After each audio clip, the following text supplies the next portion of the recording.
Good morning, good evening, good afternoon. Actually, my brother should be doing the intro. Go for it, Ralph. Good morning, good afternoon, and welcome to Cannon Fodder TV. As you can see, it's Raz calling from Cardiff. Cardiff is not too bad, too shaky weather-wise. And then we've got Ajax. So I like to call my brother Ajax rather than Alex, because Alex sounds a bit posh for him, really. I always call him Ajax. Yes, you see what I've got to put up with. You see what I've got to put up with, people.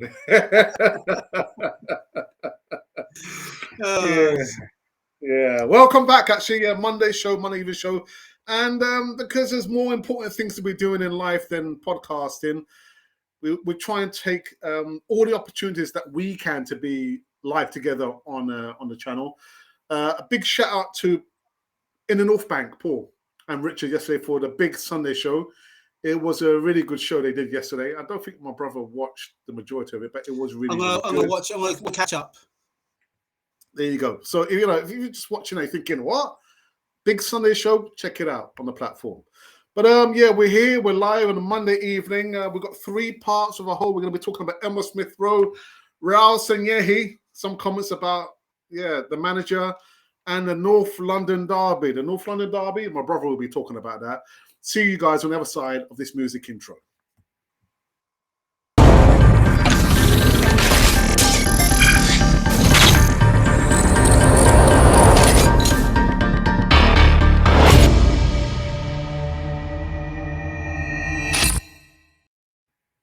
Yes, indeedy. Welcome back to Cannon Fodder, the channel for Arsenal fans all over this world. Monday evening show. Early evening show over here. But what you guys can do before we get into this one is make sure that you do subscribe. It says it somewhere down there. And come into the live chat somewhere on my right. I feel like a weatherman now. There is the live chat. Come in the live chat somewhere over here. Over there. I don't know. I keep getting confused, man. Right. How you been, man? I've been good. I've been really busy with work. I had a really nice break with my daughter in the States. And I've just got some more photos from when we went to one of the buildings called of the Rock in the Rook building. We was pretty much not far from Times Square, really. That was really good as a nice reminder. So my daughter's already planning to go next year, so I'm gonna have to put some more hours in. But yeah, work has been busy. I do other various things as well, projects, and it's good to catch up. Just saying to Alex earlier today about this European football thing that England is partially almost out of. I know actually England's playing tonight. They're playing tonight against. So I don't have much hope for them in Germany if it's in Germany. I think it's a bit of a waste of time, if I have to be honest, because we've got a World coming up very soon, and that's going to impact on players and fixtures and all that kind of stuff. So, but yeah, other than that, I've been good, to be honest. I've been good. I've been like a little run. I just hope that it continues. But as you said, we'll go into it a bit later on. Absolutely, yeah. So anyway, good to see you back, man. Good to see you back. I feel a little bit redundant, man. I mean, yeah, we've got there's some, I'd say breaking news. I'll say it's breaking news, but we're going to break that news maybe some early next week. Other segments are going to be coming up live on the channel. We've got the big Sunday show, of course, on a Sunday, and there's going to be something coming up on a particular Thursday. But I can't spill the beans just yet because we've still got to put some things together. But I'm excited for the channel. Really, really excited for the channel. So things are slowly coming together. It sounds a bit weird because we've been doing the channel for almost 5 years, Ralph. Yeah, almost 5 years. Yeah, TV, man. Yeah. You know what I mean? But yeah, moving in the right direction. But anyway, let's get into the news of today. Now, I know I'm a little bit late on this one. Emile Smith Rowe. I mean, I'm quite concerned about Smith Rowe. Mikel Arteta frustrated by Emile Smith Rowe's issue that's holding back the Arsenal star. Mikel Arteta concerned by the injury problems that continues to hamper Emile Smith Rowe's season. The midfielder has only made 4 substitute appearances this term, with no starts yet coming this way after the pre-season. Those were interrupted by injury setback. Smith Rowe looked to have aggravated his fitness woes when warming down after the defeat against Man United earlier this month, or last month actually. It has left Arteta once again bemoaning his players' problems, with which has meant he's been unable to put all the training in together on one session. Now it looks as if Arsenal Academy graduate may have to undergo surgery if he is fine to rid the issue. Now the Gunners boss said, "I'm concerned about the fact that we won't have him available when he's been trying to train. He's not been feeling 100% fit or pain-free. This is the main concern, and we have to find a solution to that. We're trying to do just that." Ralph, your thoughts about Smith Rowe, man? Your thoughts. Your thoughts. You know what? I am frustrated that I mean, I feel for him. But training, was it like a warming down part of the procedure of training? We seem to pick up more injuries after the match than before the match. And actually, no, I think that's wrong. Again, injuries before the match starts and after the match ends with our subs and our players who haven't participated fully in the match completely. I don't know what it is with Arsenal players. It's something that keeps on happening time again. I've never known a squad go fully into any with the squad healthy, as it were. You know, we always say about competition for places, but at the same time, Mikel Arteta must be pulling his hair out because the team's bubbling up in the right way, and all of a sudden one of his key players is injured, and it makes everybody, I suppose, a bit more exposed now. And squad. We talk about squad depth and everything else. It's squad depth is going to be impinged again, and what happens, God forbid, if it goes to one of our key players. I think it's time to start giving some players that's been sat on the bench some game time, because it's going to come to times when we're going to be playing against the other big teams. We need to front up. We can't front up if our key players are missing. You know what came to mind, Ralph? We did a poll. It's not the first time we did a poll about Thomas Partey. And if you don't know what's happened, he was taken off. Actually, he didn't was taken off. He didn't. I think he felt a problem with his knee. So the Ghanaian doctors didn't want to chance him playing against Brazil. And I've been saying for the longest time, players are no use to us. It's obvious players are no use to us. No matter how well or how respected they are when they do play, they're no use to us if they're always injured. So I've been saying about Thomas Partey that maybe we need to talk about him, selling him. But I'm looking at Emile Smith Rowe, and it's got nothing to do with liking the player. Again, you can't have your cake and eat it too. If Emile Smith Rowe is also always injured, he's also no use to us. So do we have to ask the question about Emile Smith Rowe? If he's always injured, then we might need to think about selling Emile Smith Rowe. And I never thought, Ralph, looking how he got, I think he got his breakout season under Unai Emery. Then he was loaned out to Huddersfield, but also had some injuries when he was loaned out there. So I'm thinking, I'm talking about Thomas Partey, persistently injured. We might think about having to sell him, but Emile Smith Rowe has to be in that conversation, Ralph. And again, I'm not saying that to be controversial, but I'm thinking, take out all the emotion. It is fact. Thomas Partey has had numerous injury issues since he left Atletico Madrid to come to Arsenal. Emile Smith Rowe is almost the same, Ralph. It's almost the same. I never thought I'd have been saying that.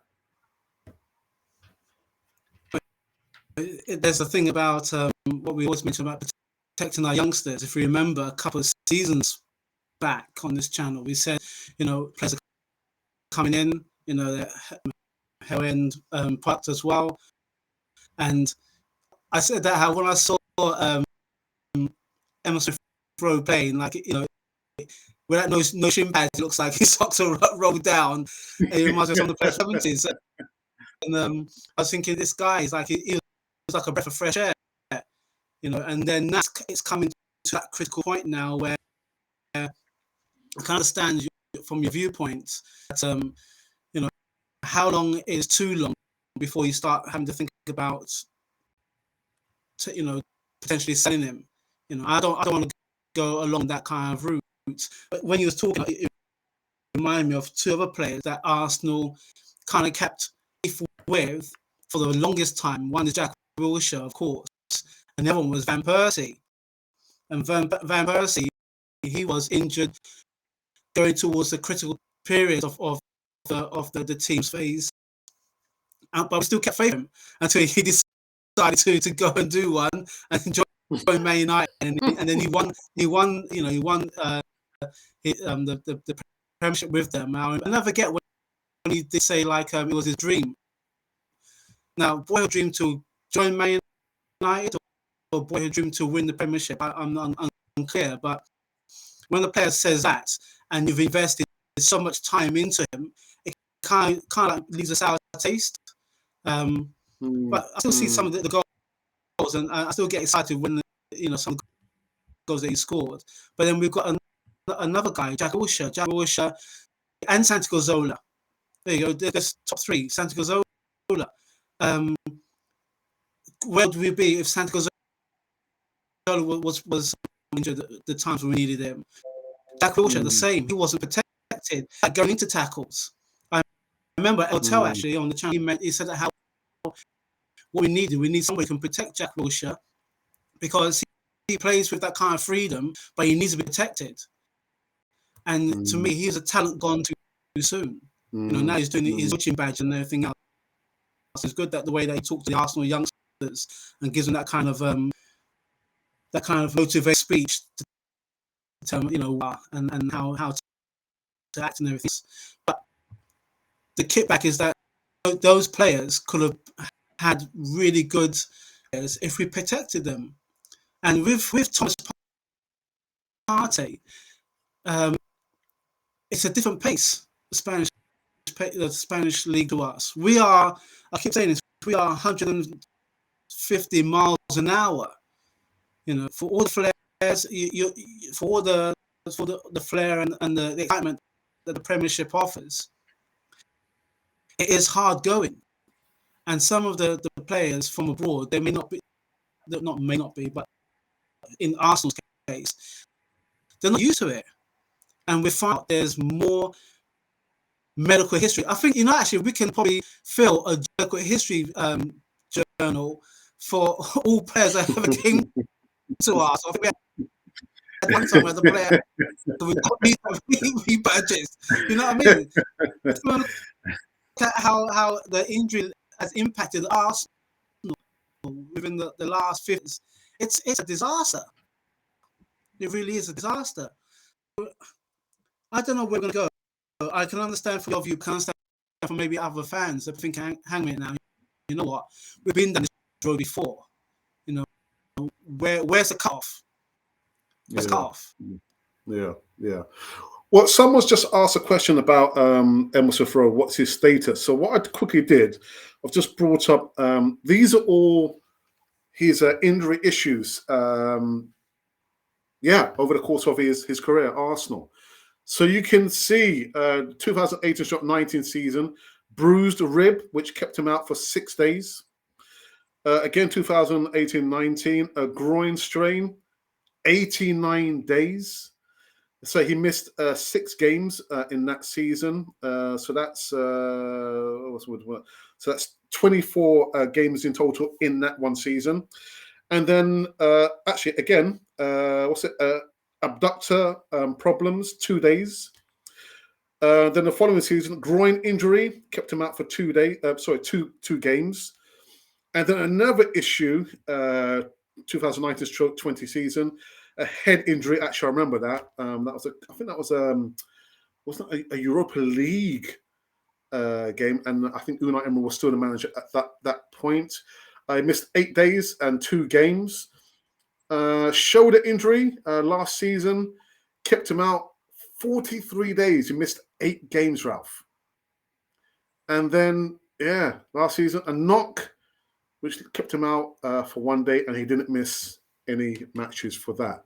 Quite extensive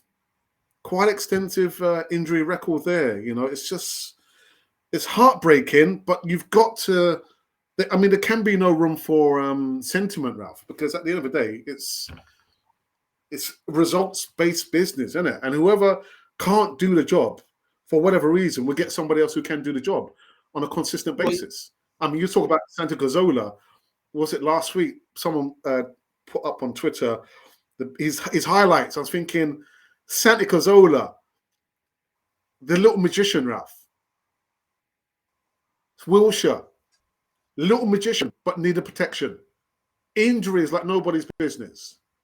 I don't know where we go from there.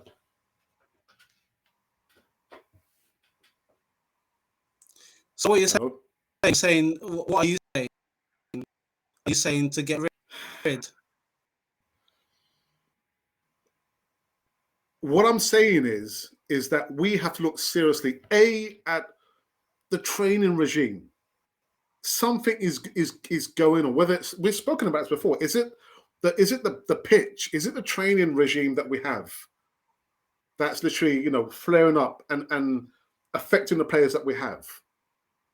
Or is it the fact that we've got players who come with a history of injuries, which means that we shouldn't really be, when it comes to recruiting, then we shouldn't be looking at players who have a history of injuries. Kieran Tierney came with a history of being injured. Came with that history. So where do we look at the cutoff point? Do we continue with these players? Or do we say, all right, we'll give it until a particular time in the future and say if it's not improved, then we have to seriously consider selling these players? They're assets, Ralph. No player can continue playing for Arsenal. For whatever reason, whether they get fed up of the life at Arsenal, or they think they can get better riches somewhere else, or more playing time somewhere else, or they have to retire. There's limited amount of reasons why a player eventually leaves Arsenal. No player can stay at Arsenal forever. But I'm looking at Kieran Tierney. I'm looking at Thomas Partey. I'm looking at Emile Smith Rowe. I'm thinking, injured. They're no use to us if they're always going to be on the physio's bench. Oh, I don't know, man. Anyway, are you hearing me, Ralph? I'm not sure. Did you answer my question? I can hear you. Can you hear me? Yeah. Did I not answer your question? Can you hear me? I can hear you. Yeah. Yeah, I said. So what do you think? I'm saying. So what are you saying? You said to get rid. I'm saying that we have to give these players a certain time. Yeah, at a certain point in the future, whatever date it is in the future, if they're not able to overcome these injuries which are plaguing their career, we'll have to consider selling the players. Again, there can be no room for sentiments, Ralph. No room for sentiments. That's what I'm saying. No, I understand that. I get that. I understand and I get it. And it's something that we spoke about on this channel many times. We say about looking at the player holistically. We say about making sure that they're in the right environment so they can thrive, and having people in the right places for them when certain things do go wrong.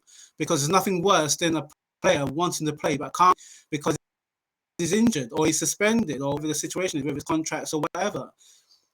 But I think that maybe one of the key points is what is the cutoff point in terms of how long are we going to hold them? Are we going to have like a list of requirements of a player that we say you've got to be pretty much injury free for the amount of games coming per season. Unless they already look at that kind of situation already. I don't know. I don't have that kind of information at hand. What is the cut-off point? Like I said before, with Van Persie, we held off for so many times, and then he would leaving. With Jack Wilshere, I'm sure Jack Wilshere would want to put the boots on again, but it's a risk. Kieran Tierney, we know his history. A lovely young man, lots of prospects, but we knew his history, and yet we still get him. Thomas Partey, the list seems to be going on a little bit. So what, for me, I want to know what the cut-off point is, and in the future, what is the template? What's the template that we're going to say, right, these are the requirements that we want for Arsenal player, because they're going to train, they're going to play in places that is, it could be like Hackney Marshes one week, and it could be Wembley the next week. What is the criteria? I think that's what I'm trying to get at. That we do our due diligence, Ralph. Last week I also featured Tomiyasu, and he had a list of injuries as well. So how can I say this? How can I frame this right? There must be some analytics, the measurements, the metrics, the kind of profile that we are looking for. What are the players we're looking for? Are you willing to take a chance on a young up-and-coming player, but unfortunately he does come with a history of being injured? Are you willing to forego that and take the risk? Or are you willing to go for a player that's he's up and coming, the bags of potential, but he doesn't have any history of being injured? What are the metrics? But I'm just thinking, but I'm being banging on about Thomas Partey.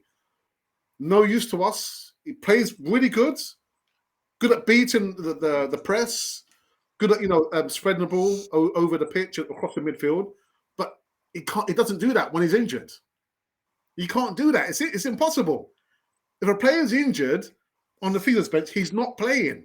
He's no use to us. So I'm looking at Emile Smith Rowe, again injured. He's got the fight of his life on his hands, because you can't continue to have players, keeping faith with players who are always going to be injured at a critical point. When is the critical point, Ralph? The critical point is from the beginning of the season right until the end of the season. That is the critical point there. Can we get enough games out of Thomas Partey for this season? Can we get enough games out of Kieran Tierney, much less Emile Smith Rowe? It remains to be seen. What, 8 games in? 7 games in now? This is about 8th game coming in now. Yeah. 8th game. Yeah. Anyway. But you know what I reckon? I think we have to look at them on the diet and maybe just get them some Western food to beef them up, because I don't know what they eat. Maybe they're eating too much like food.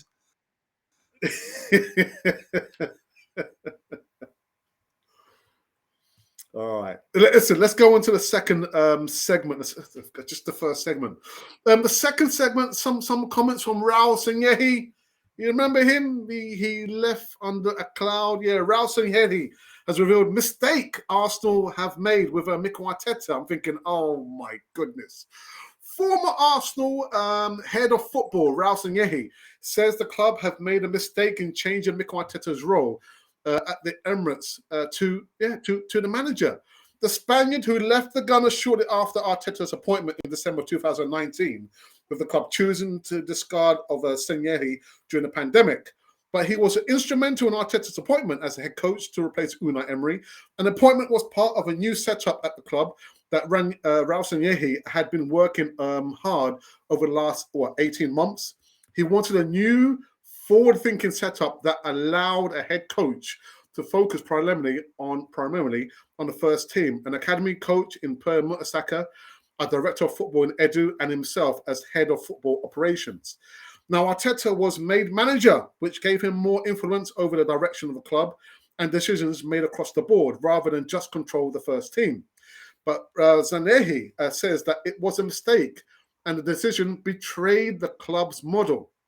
He went on to say, they have betrayed the model a little bit now, he told The Athletic. By going back to the manager at the top, this is a mistake, but that is their mistake. I would have not allowed that to happen, but that's fine. It's working for them so far. Early in the interview, he had put forward his belief that the first team coach should focus solely on the first team. I do not agree when clubs call the first team coach manager. He said, first team coach is first team coach. That's enough. Nowadays, the workload is overwhelming and I need him to concentrate on the first team. Anything that distracts you from that is not your responsibility. Travel arrangements, the pitch, salary, budget, medical department. We will get other people to do that. The first team coach is short-term orientated. Just win tonight's game. Ralph, have Arsenal made a mistake by changing Arteta's role to manager? Ah, jeez. You want to take the Fifth Amendment on that, Ralph?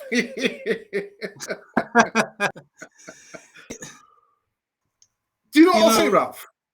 Do you know what I'll say before you go on? Is I understand what he's trying to say, because you look at Arsene Wenger, who stayed with us 20 odd years, and he had his finger in all the pies.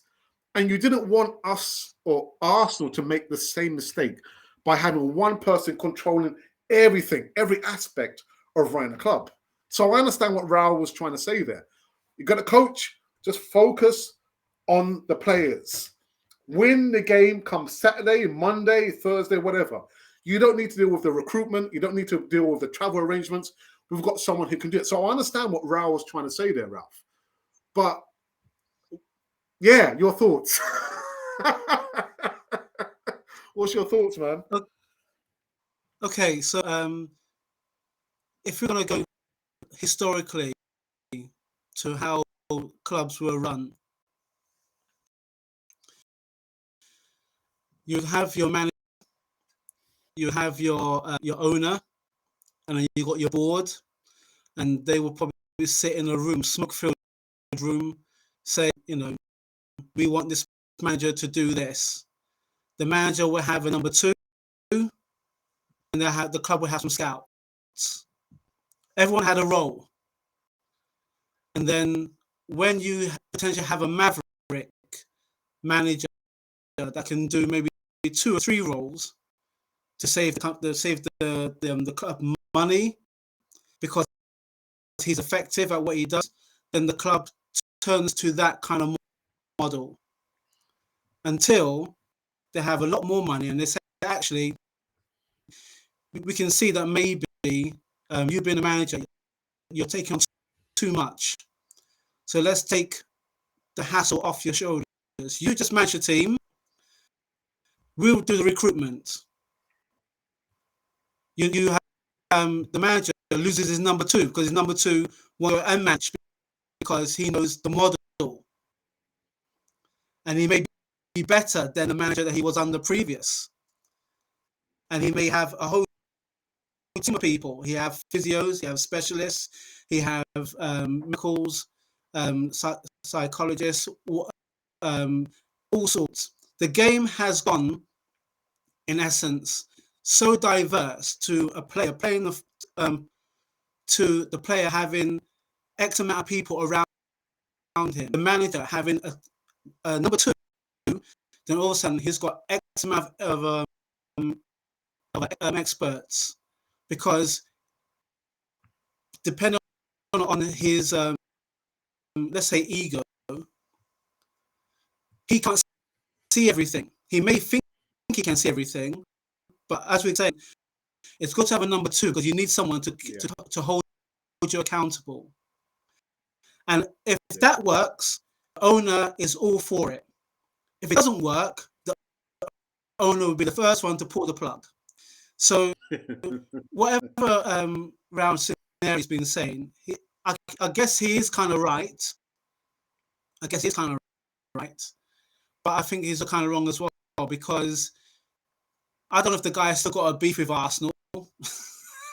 as it were, or whatever kind of situations that he wants to speak up from. You know, he was part of that process. He was part of that process to get Arteta in as well. Yeah. So let's not get that twisted. You know what I mean? It's like me saying, for example, all right, we've got El, great defender, but he's not doing his job. And then El sacks me. You know what I mean? Because I've spoken out of turn. You can't go backwards. You know, you've made your decision, and you sometimes you have to keep it. You have to keep it. You have to keep it for what it is. You have to keep it for what it is. Okay. I don't know what kind of I suppose other motive that he may have. If it's something that he's still upset about or whatever, that's just the way it is. But the way that football has evolved from a manager managing, when you look at a manager, I believe the term manager is a manager in charge of personnel and resources, and he manages it to the point from that, and then the club profits from it, the team profits from it. But then he's also the first person you point when he gets it wrong.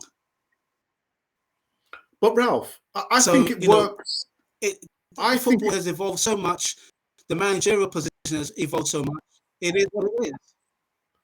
But I think that model would work in the lower leagues. Again, I don't want to, disdain the lower leagues, but at ground roots level, right up until maybe semi-professional, I think it works well when you've got a manager who probably would need to know about the recruitment, about the finances, the travel arrangements, the medical issues. But when it comes to a club like Arsenal, a massive club like Arsenal, surely you would have people in designated positions to deal with the recruitment, to deal with the medical issues, to deal with all the stuff there. So the manager doesn't have to deal with those issues there. So I think Raul is right. We don't want to be in the same position we were with Arsene Wenger. Again, the guy literally dealing with everything. Yes, no, and about recruitment, about the finances, about the stadium, and this, that, and the other. Just focus on the team. Nothing more, nothing less. Because we have enough people in key areas to deal with that. So you don't. I was going to say, all right. So, okay. Question: do you think then that because Arsene, we always say it's a game of two Arsene. The first 10 years, he had David Dean. He had people around him that helped him, and then the second 10 years after that, that's when it started going to the pan, as it were, because we had a new stadium, finances, and all that kind of thing. Do you think that Arsene took too much on? Yeah, he did, and I think that the cog in the wheel. But it's down to the board, whose fault is it? It's down to the board. It was down to the board, and he protected the board. If you remember that the clatter at the time was Arsene was protecting the board. The board wasn't protecting him, and he was the fall guy. In the end, as much as he protected them, he ended up being the fall guy. But that's down to Arsene Wenger. That's down to Arsene Wenger. If you're trying to protect the club and your paymasters, but yet they're not supporting you, that's down to you. You put yourself front and center, knowing fully well the board are not supporting you. That was down to Arsene Wenger. But what I was going to say is, I think when David Dean left, Ralph, there was a massive void that even until this day has not been filled. David Dean was like a father figure to the players. David Dean talking about Rocky Rocastle. It was like a son to him. Going into the changing room, speaking to the players before the match, and go in there speaking to the players after the match. We don't have someone like that. A father figure, being the link between the board and the owner and the players and the manager. That was the one cog in the wheel that Arsene Wenger missed when David Dein eventually left Arsenal. So, Arsene Wenger, a person controlling the club with everything, it's just too much. And it's too much power. I wouldn't want to see that again for Arsenal, Ralph. But I think Raul maybe has an axe to grind with Arsenal. But I understand what he's trying to say. The coach should only, it says it in the title, coach. Doesn't say manage the club. Coach. I don't know. Do you want to say anything else, Ralph, before we move on to the last segment? You also you said how yeah, I'm just gonna say there might be a bit of a delay, I think. I was gonna say, so you said that how Arsenal had too much power, but then Kroenke, he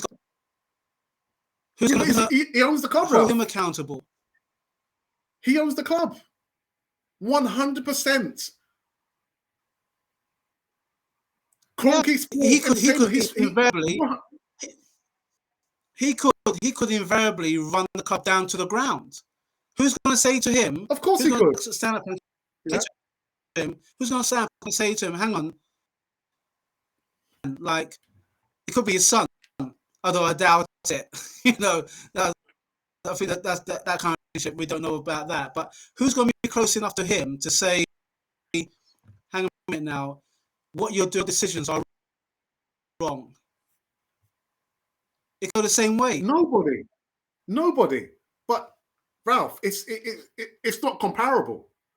That's not comparable because Silent Stan owns the club. KSE owns the club 100%. But a manager doesn't own a club. He just manages certain aspects of the club. So it's not comparable, Ralph. No one can tell Stan Kroenke. No one can tell him what to do about Arsenal. Arsenal supporters trust cannot tell him what to do. They can advise him. You can have an advisory board with fan representation just to get their opinion. But it doesn't mean you have to listen to them because they own Arsenal 100%, Ralph. So it's not comparable. It's not comparable. Did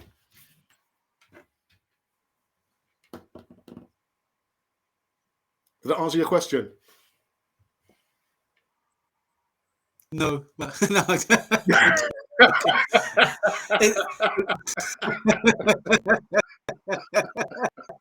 All right, okay, Ralph. Can we move on? Yeah, come on then, let's move on. Yeah, all right. And the last news segment, let's just something about a North London derby, man. Saturday, 12:30 p.m. UK time. Arsenal against the old enemy. Yeah, my goodness. Actually, on the show last night, the big Sunday show, I saw some predictions going there. You know what, Ralph? I'm going to go for a draw, man. I'm going to go for a draw. For a draw?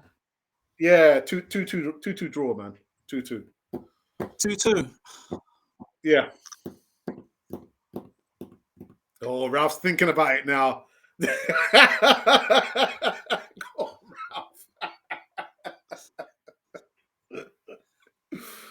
your thoughts then, man? I can't be having them come to our ground and we draw with them.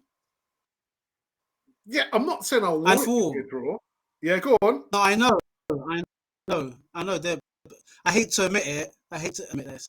I mean, they're currently on form at the moment, and Kane's like left his boots for England. And he probably got a point to prove.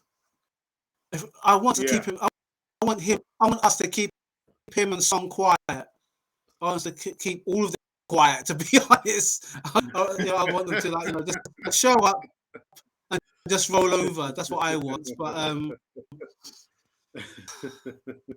the women's done fantastic, and the youngsters as well. Yeah. If we could us the way to go. Do that. I'll tell you what.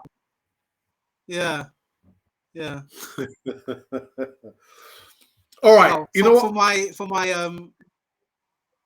go on. No, go on. Finish off what you're going to say so we can go into the Okay. live chat. Go on, finish off, man. Yeah. I was going to say that I'll be doing the watch along. You know, it'd be my. I think it's my. Actually, is it my first? I think it's my first North London derby. Yeah, I've done I think actually. it is. I don't think I've done a North London derby. Yeah, So, it is your first. Yeah. yeah. Ralph, We'll good see. question. Are you We'll going see to be watching the game? Are you going to be watching Oh, the game yeah. tonight? England versus Germany, yeah? I'll probably second half. I've got another video to do, so I'll catch the second half. Don't waste your time, man. Don't waste your time. No. Come on, Colombia.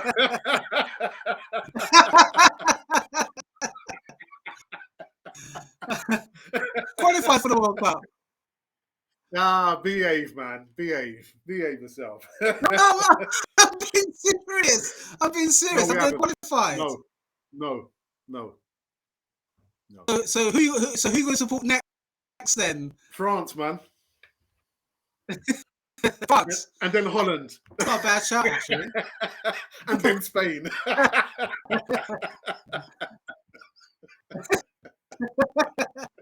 Anyone else?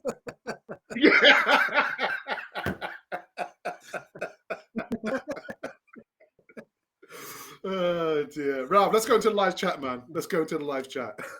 Let's go. All right. So we've got the English Conversation Club. It says the brothers.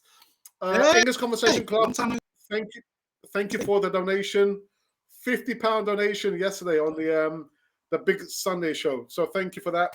Oh, fantastic. 50 squid. Fantastic. Thank you for that. Yeah. Kwame says, what is the situation, Emile Smith Rowe? Well, we've just spoken about that. Yeah. He's in a fight, man. In a fight. Got to, recapture that spot there. Number 10. He wears a number 10. He wears a number 10, man. He's got a fight in his hands. Fight in his hands. It seems like our club is a hospital. God. Oh dear. Goodness gracious me. Dixon Peter. Dixon, it's been a long time. Good evening from my end in Liberia. John Nagiza, good evening, Gooners. I hope Emile Smith Rowe can pull through this mentally and physically. Yeah, completely agree. With all technology, we can't find no solution. Tell me that. I don't know what the solution is, man. It's about. I think, like we said, we've got to look seriously about the recruitment. Do due diligence, which means do your homework on the player. Yeah, if there are flags like the injury history, stay well clear. Stay well clear of those kind of players. But then it's I think it's easier to say that because you look at the history of Thomas Partey. He never had a history like that, injury history, before he came to Arsenal. And now he's at Arsenal. I mean, you might end up calling him Sick Note. You remember that player, that Tottenham player? You used to call him Sick Note. I mean, Thomas Partey, you don't want that name, man. You don't want that name being called Sick Note. You know what I mean? John says, club over country for me these days. Stay with clear. Yeah. Sick Note, man. There's a delay on your side, Ralph. Partey needs to look at his diet. Him too brittle. Him too brittle, really. Partey, Tierney, and Smith, they are made of glass. Yeah, there is. John Nagiza. Smith Rowe, numerous injuries. What is injury status? Well, I've already given you that. They need more fruit, vegetables in their diet. Too much red meat. God, dearie me. Loving the new graphics underneath, like the old teleprinter. All right, yeah. Thanks for that, John Nagiza. Kwame, Wow. they need. It sounds like he knows his stuff. Yeah, yep. If your engine goes on your motor, you scrap it just like the players. Harsh, but true. Oh, Yeah. yeah, Yeah. man. Same thing that applies to Gabriel Martinelli. He's also an injury-prone player. It's a matter of time. Let's wait for it. It's coming for him. Oh, my goodness. Peter Moby, you are right. Arsenal overplayed certain players last season, ran them into the ground. And last but not least, Ramsdale and Saka on the bench tonight, along with Tony. Somebody! Ralph, any closing thoughts before we finish?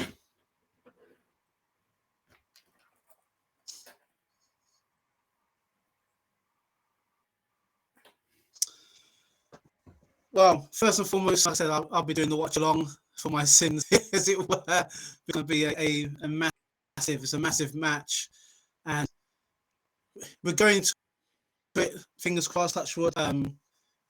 All guns blazing. We're at home, and we just got to turn up. We've got to turn. I feel actually what we should do, or what Arteta should do. He played them the last match when we was at their end, because then there were some key moments that there's need to be aware of. The Song, and the second is Kane. Anybody else? I mean, you know, they one or two good players there, but you just got to nullify them. We're at home. I think the crowds will definitely raise the temperature up a few notches as well. They've been great home and away, the fans. They act as our 12th man, but it's the players on the day. Arteta's got to get the team selection right, and then from the first whistle until the last whistle could be 90th, 95th, 98th, 110th minute is, because it's an North London derby. Just go at them. You're at home. That's what I can say. You're at home, got them. And when you take the opportunity, take the opportunity. Don't think, oh, we try and play it off or give them, you know, some mileage and wait to attack them when they come into our half. No quarter. And if your player goes down by them, have a word at the referee. We're too soft in that area. Have a word at the referee, because then the referee will have to start issuing some yellow cards. Or he may not, depending on who we get. We probably get some referee, because I haven't had too many of them who to protect our players. But if we go down, the team has to have a good look and tell the, you know, give the referee and the officials some. And who knows, we might get something from VAR. Or I never counted. No. Put the ball in the back of the net as often as you can, and then let them go back to where they come from. So that, you know, that's my rally call, as it were. But yeah, that's me. So that's it. That's it, people. So that's the Monday Evening Show done and dusted. Yeah, Smith Rowe, man. We got to work, and you got more work. Yeah, got to fight. Rouse and Yehi, yeah, I don't know, talking about the title given to Mikel Arteta, kind of broke all the rules of what he was trying to build at Arsenal and the North London derby. I hope to be at the stadium come the Saturday, because I think we've got a contributor who's traveling all the way from the States to come over, not only to meet me, but is traveling over to be at the North London derby. So I hope to be at the stadium outside, going live and direct from the Emirates. The next time you'll see me will be tomorrow evening, giving some more live news. And Ralph, thank you for coming back on, man. Thank you indeed. No problem, bro. No problem. Yeah. Catch you on the bounce. And thanks, guys. Brilliant. It's been a pleasure, and good to see the comments come in as well. Until then, this has been Cannon Fodder, the channel for Arsenal fans all over this world.